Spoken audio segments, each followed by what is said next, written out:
একটা মানুষ তখনই পরিপূরক যখন সে নিজে তথা পরিবার, সমাজ, দেশ সবাইকে কিছু দিতে পারে।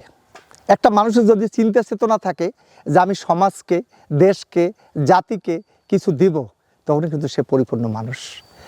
কিন্তু আমি যদি শুধু নিজে চিন্তা করি যে আমি একজন ইঞ্জিনিয়ার হয়ে এইটা করবো, একজন পুলিশ অফিসার হয়ে এইটা করবো, কোটি কোটি টাকা মালিক হবো, 10তলা বিল্ডিং করবো, এটা কিন্তু জীবন না।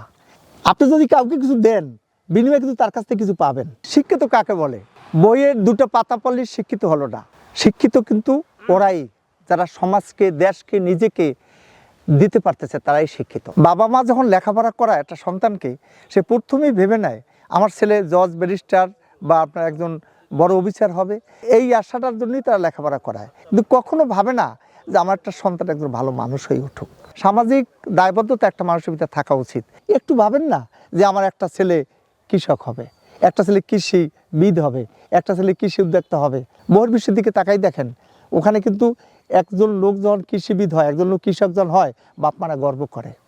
আমার দেশে যখন একটা ছেলে যখন কৃষিকাজ করে, তোর বাবা ওর নামও লয় না।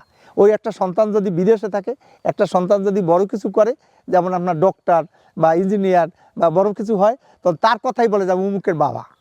কিন্তু এইটা কখনো কয় না যে ছেলেটা কৃষিকাজ করে সেই ছেলেটার বাবা, এটা কিন্তু বলতে চায় না। এখান থেকে আমাদের ঘুরে দাঁড়াতে হবে, এখান থেকে আমাদের ফিরে আসতে হবে।